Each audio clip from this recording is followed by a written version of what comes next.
Depuis la crise de la vache folle et l'apparition des OGM, l'Union européenne a mis en place la traçabilité, une mesure qui vise à assurer un haut niveau de sécurité alimentaire. Théoriquement, le consommateur a le choix entre consommer des OGM ou ne pas en consommer. Pour s'en assurer, il suffit de lire ou de demander. Nous avons le numéro de traçabilité par rapport à la viande. Nous avons l'emballage et la consommation. Il y a 10 jours entre les deux. Et nous avons la découpe en France, découpée en France, donc il n'y a aucun problème là-dessus. Si toutefois on avait un contrôle, sanitaire, par cette étiquette, il retrouve la totalité de la provenance du produit et par les différentes étapes. Et à votre avis, est-ce que par exemple, on sait comment il a été nourri cet animal? Non, pas du tout. Et le consommateur, troublé, de s'interroger. La réglementation européenne a-t-elle des failles? A-t-il le choix de ce qu'il mange? Et peut-on vraiment suivre les OGM à la trace? Et comment?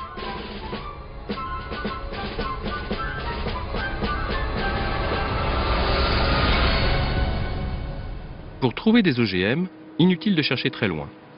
Dans le port de l'Orient, le Kayang Noble, affrété par Cargill, une société d'agroalimentaire nord-américaine, décharge une cargaison de tourteaux de soja en provenance d'Argentine et du Brésil.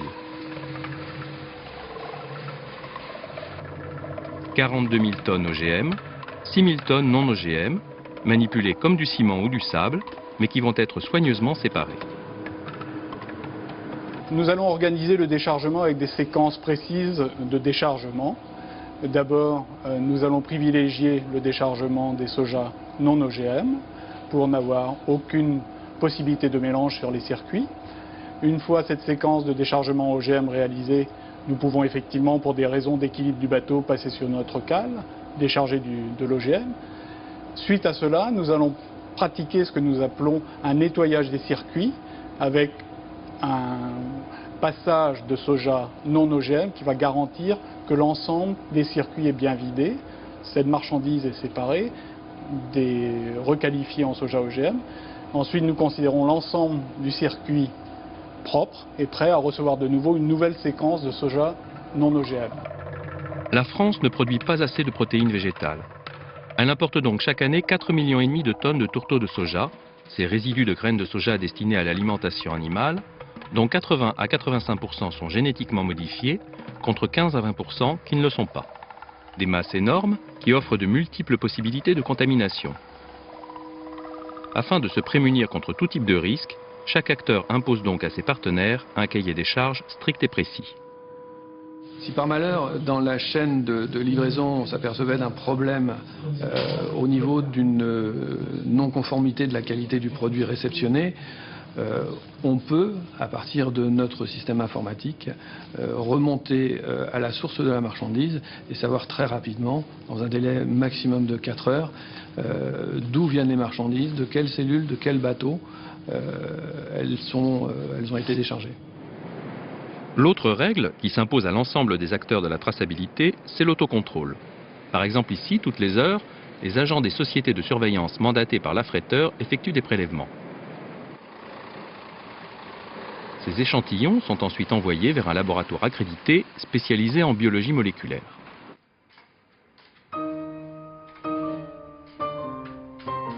Il s'agit dès lors de retrouver la trace d'un gène artificiellement introduit dans le génome d'une plante qui en contient plusieurs dizaines de milliers. Une aiguille dans une botte de foin.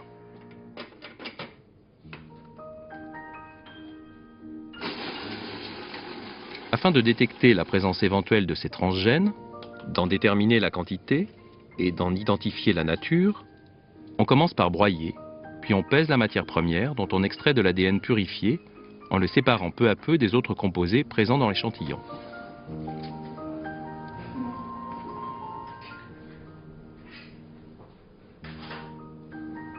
Commence ensuite son analyse, qui fait appel à une technique complexe, la réaction en chaîne par polymérase, ou PCR. Elle consiste à détecter la signature d'une séquence génétique perdue au milieu de dizaines de milliers de séquences beaucoup plus grandes, en multipliant dans des conditions adéquates la séquence recherchée. Si cette séquence est présente, il suffit de quelques heures pour en obtenir des millions d'exemplaires que l'on va pouvoir ensuite visualiser, identifier et quantifier.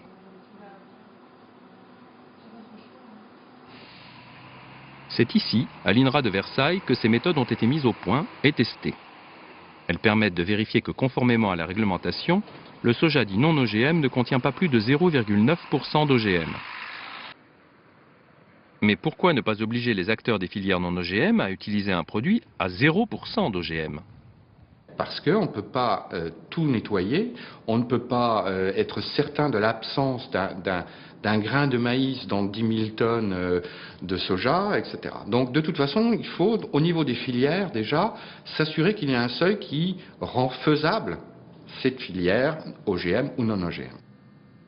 Mais alors, que signifie ce seuil de 0,9%? Est-ce un choix scientifique? Il n'y a aucune base scientifique là-dessus. On pourrait descendre plus bas techniquement, comme 0,01%, mais là, ce serait en gros condamner complètement les OGM. Or, les différents opérateurs, les différents acteurs souhaitent qu'une coexistence existe et donc que les consommateurs aient le choix de prendre des OGM éventuellement moins chers ou de prendre des non-OGM ou voire du bio. Située en Ille-et-Vilaine, la société Districera élabore et fabrique des aliments pour porcs, volailles et bovins à base de céréales, de tourteaux et de divers ingrédients végétaux. La fabrication est organisée de façon à éviter tout mélange fortuit. Dès leur arrivée, les différentes matières premières sont transférées dans des cellules dédiées à chaque type de produit. Le processus industriel est entièrement automatisé. C'est l'ordinateur qui, selon le type d'aliment fabriqué, va chercher telle ou telle matière première pour la mélanger aux autres. Enfin, avant et après la fabrication d'aliments contenant des OGM, les circuits sont nettoyés avec une céréale non OGM, mais dès lors considérée comme OGM. Des contraintes de production imposées par le choix de filières séparées et d'importance inégale. La proportion, bien évidemment, est très importante concernant le soja OGM, puisqu'on peut dire que globalement, sur notre activité, nous utilisons 80% de soja OGM, 20% de soja non OGM.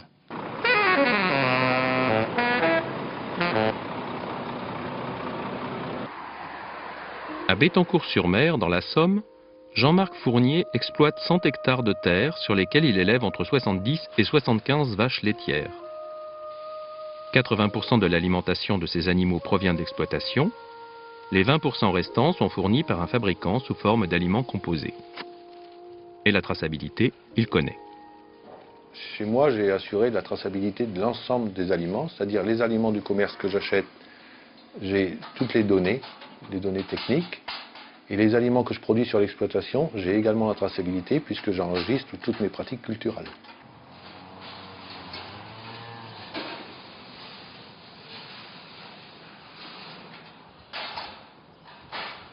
Et sur le bon de livraison, on retrouve le nom d'aliment qui a été livré, on retrouve le numéro du produit, on retrouve le numéro du lot, on retrouve le poids, et on retrouve les ingrédients qui composent ce produit.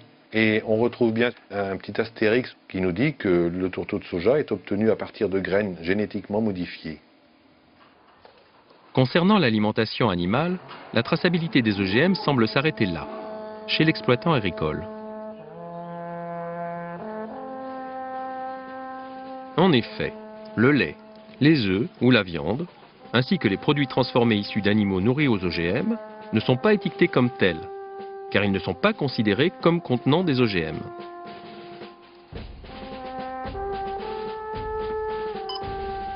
Question: notre consommateur peut-il quand même identifier ces produits?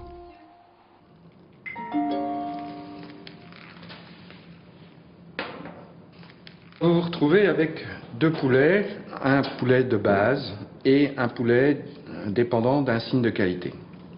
Celui-ci, son étiquetage vous indique qu'il a été nourri uniquement avec des produits végétaux, des minéraux et des vitamines. Ce poulet de base, en fait, vous certifie simplement qu'il n'y a pas de farine animale utilisée.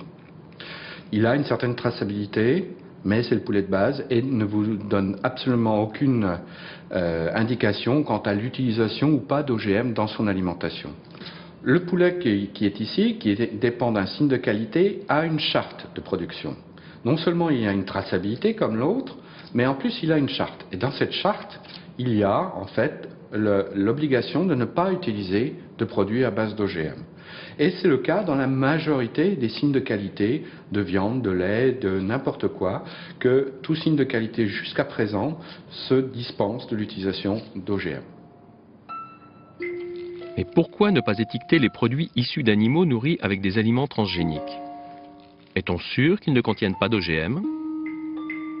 Globalement, on est généralement incapable de détecter les produits qui ont servi à l'alimentation et de savoir donc s'ils sont OGM ou non OGM. Il y a deux raisons à ça. Une partie de l'aliment est dégradée, donc notre analyte, l'ADN ou la protéine est dégradée et on n'arrive pas à différencier entre celle d'OGM et non OGM.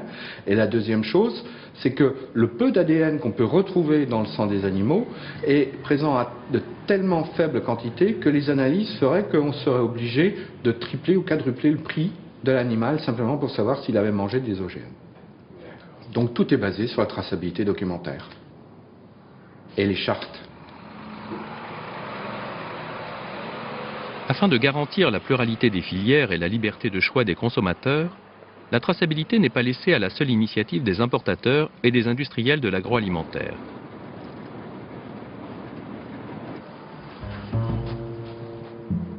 Qui pourrait ainsi imaginer que Christian David est inspecteur de la Direction générale de la concurrence, de la consommation et de la répression des fraudes. Trouver des traces, voilà sa mission.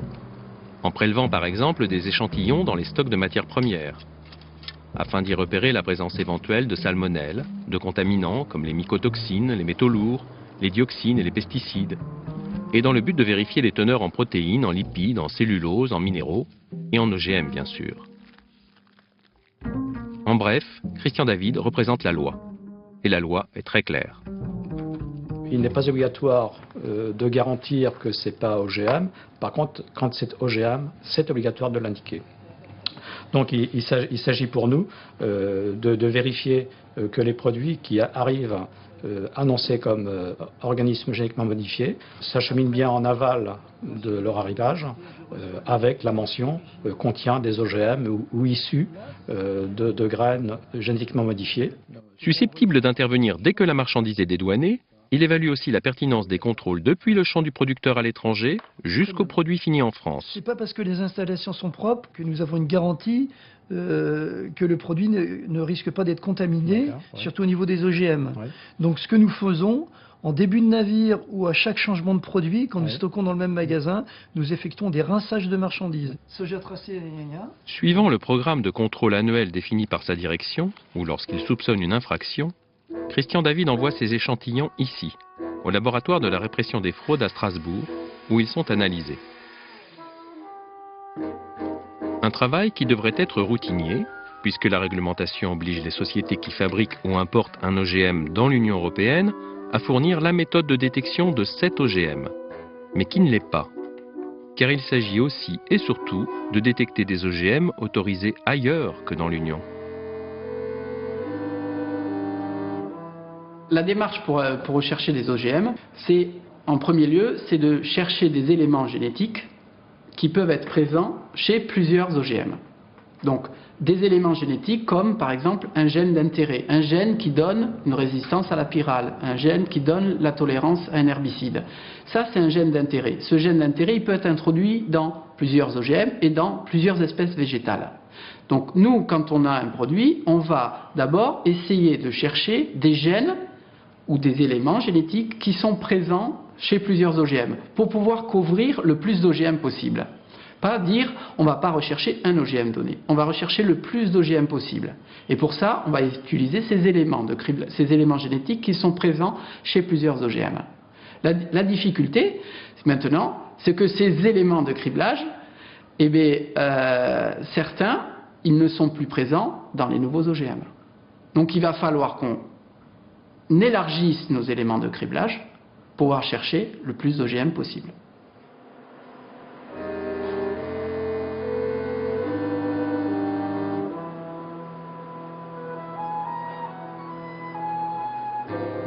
Les techniques et les méthodes qui permettent au laboratoire de Strasbourg de détecter tous les types d'OGM sont développées ici, à l'INRA de Versailles. une unité de recherche qui doit faire face aux constantes innovations du secteur des biotechnologies et à l'apparition sur le marché d'OGM nouveaux et inconnus.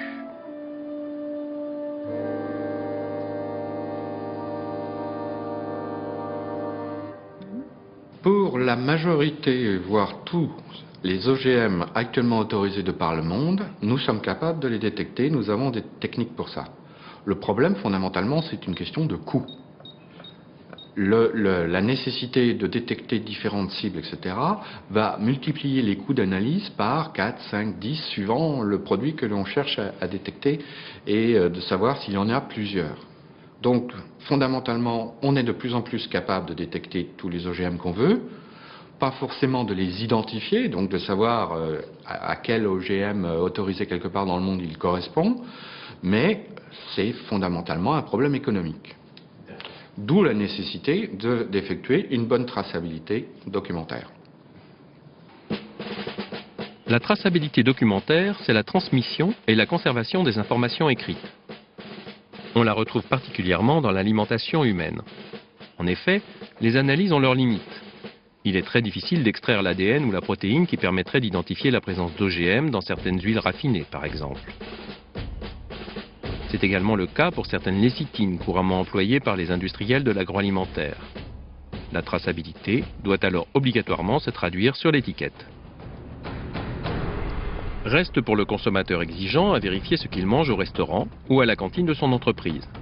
En effet, la réglementation n'impose pas aux restaurateurs ou aux cuisiniers d'afficher la présence d'OGM dans les denrées alimentaires qu'il élabore ou transforme lui-même. La réglementation prend en compte en fait le destinataire qui a l'information. Mais fondamentalement, vous pouvez toujours demander à votre cuisinier de vous assurer qu'il n'y a pas d'OGM dans les produits qu'il a utilisés, puisqu'il a les étiquettes de tous les produits. Le deuxième aspect, c'est que on nous parle beaucoup de la liberté de choix, de lire les étiquettes, de transparence, etc. Quand on fait des études d'économie expérimentale, on se rend compte que sur les 30% de consommateurs qui disent lire les étiquettes, en situation réelle, on se retrouve avec moins de 3% qui lisent effectivement. Donc pourquoi rajouter des étiquettes partout? Pourquoi ne pas dire à ce moment-là que le plat que vous avez utilisé, l'assiette, les couverts ont été lavés avec tel ou tel produit qui est bio ou pas bio, qui détruit l'environnement ou désinfecte ou pas les assiettes? Une surinformation ne mène pas forcément à un meilleur choix. Au fil des années, le nombre d'infractions à la réglementation sur la traçabilité et l'étiquetage des OGM diminue. C'est là un des effets bénéfiques de leur détection. Autre progrès, inattendu celui-là, les méthodes et les stratégies créées pour sa mise en œuvre sont désormais utilisées dans d'autres domaines de la détection, comme les pathogènes, les organismes producteurs d'allergènes ou les mycotoxines. Des avancées qui restent cependant difficiles à évaluer. Dans notre domaine, on ne peut pas trop quantifier l'analyse coût-bénéfice parce que ça retombe dans le domaine public. C'est le bien public.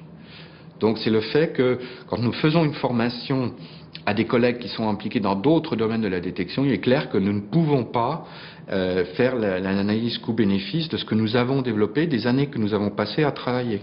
Mais il est clair qu'il y a des retombées très fortement positives, tant au niveau de la qualité que de la sécurité alimentaire. Choix, qualité, sécurité. Le paradoxe des OGM, c'est que leur traçabilité semble offrir de réels avantages. Cependant, les importateurs et les industriels évoquent les lourdes contraintes de la séparation des filières et la raréfaction des matières premières non OGM dans les pays producteurs. Et c'est peut-être là le talon d'Achille de la traçabilité.